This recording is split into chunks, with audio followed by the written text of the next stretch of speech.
காலை உறக்கம் சுகமானது, அதை தான் அனுபவித்து கொண்டிருந்தாள். ஜன்னல் திரையின் இடைவெளியில் தெரிந்த வெளிச்சம் விடியலை அறிவித்தது. உறக்கம் கலைந்து வெளிச்ச கீற்றை பார்த்தவளுக்கு அதிசயமாக இருந்தது. அம்மா இத்தனை நேரம் எழுப்பாமல் எப்படி விட்டார்கள் என்று. நல்லது தானே. வெளியே வந்தவளுக்கு தன் வீட்டில் இருந்த அமைதி அச்சுறுத்தியது. கலகலப்பான அவள் குடும்பத்தில் அப்படியொரு அமைதி அதுவரை இருந்ததில்லை.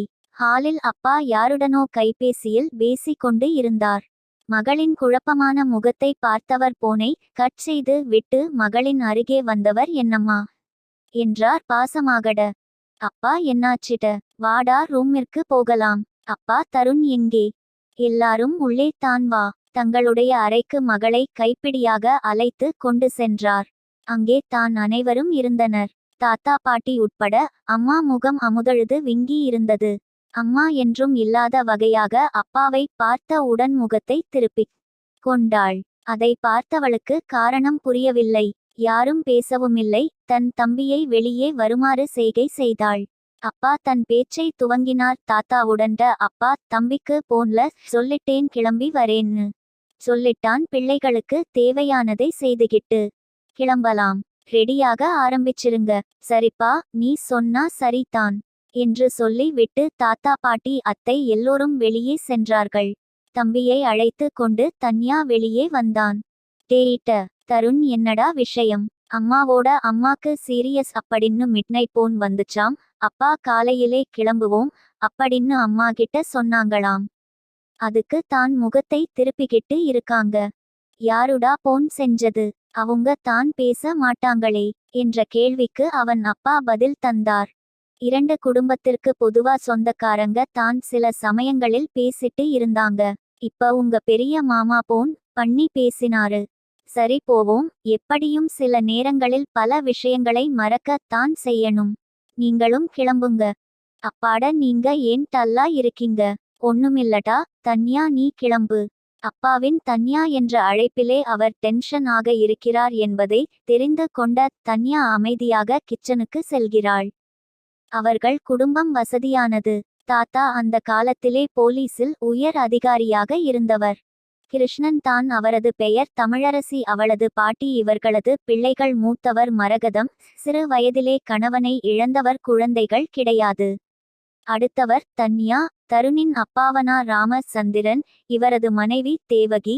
கடைக்குட்டி பாலசந்திரன். அவரது மனைவி கவிதா. இவர்களது ஒரே மகன் ஆகாஷ். இது தான் அவர்களது குடும்பம். தன்யா அப்பா கஸ்டம்ஸில் உயர் அதிகாரி. சித்தப்பாவோ காவல் துறை அதிகாரி. அவருடைய குடும்பம் மட்டும் திண்டுக்கல்லில் இருக்கிறார்கள்.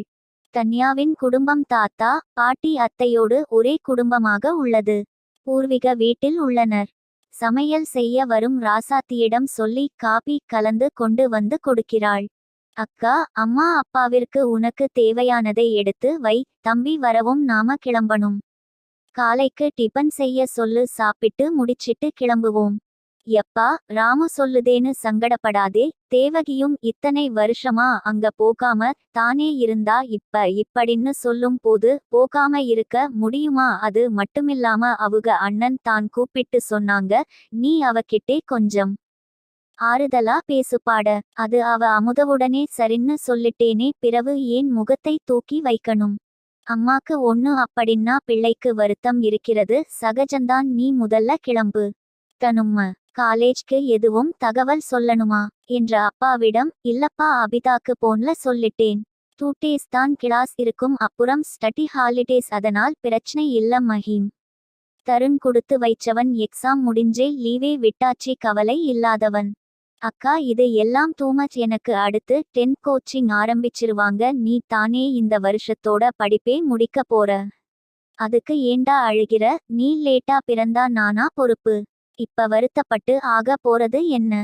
தன்யா அவர்கள் குடும்பத்திற்கு செல்ல பிள்ளை. ஒரே பெண் என்பதால் அவளுடைய 7வது வயதில் தான் தருண் பிறந்தான். அதற்கடுத்த வருடத்தில் பாலுவிற்கு ஆகாஷ் பிறந்தான். தன்யா தன்னுடைய M.P.A படிப்பை முடிக்கப் போகிறாள். வயது 22 முடிகிறது.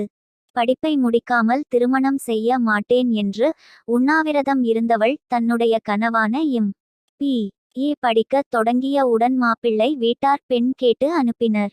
வரட்டும், பிடித்தால் மேற்கொண்டு பேசலாம் என்று தாத்தா சொன்னதற்காக 2 நாள் சாப்பிடாமல் விரதம் காத்தவன் பிடிவாதகாரி.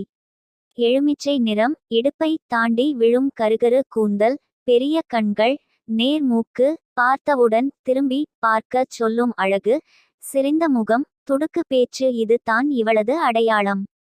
எல்லாரும் பயப்படும் பாலு கூட இவளை கண்டால் தாங்குவார். அந்த அளவிற்கு செல்லம். அம்மாவின் மனநிலைக்காக அங்கு அமைதி காந்தாள். தன்யா இல்லாவிட்டால் இந்நேரம் அவள் வாய் பொரிந்து தள்ளிருக்கும். பாலு தன் குடும்பத்தாருடன் வந்த உடன் அவர்கள் வந்த அலுவலக வண்டியை அனுப்பி விட்டு வீட்டில் நின்ற இன்னோவாவில் தன் குடும்பத்தாருடன் அம்மா அப்பாவையும் ஏற்றிக் கொண்டார் பாலுட. தன்யாவின் அம்மா தம்பி அத்தை என்று பின்னால் ஏற தான் ஓட்டுவதாக சொல்லி வாக்ஸ் வேகனில் ஏறினாள் தன்யா. முன்புறம் அவளுடைய அப்பா உட்கார்ந்தார். பார்த்து போகணும் தனு.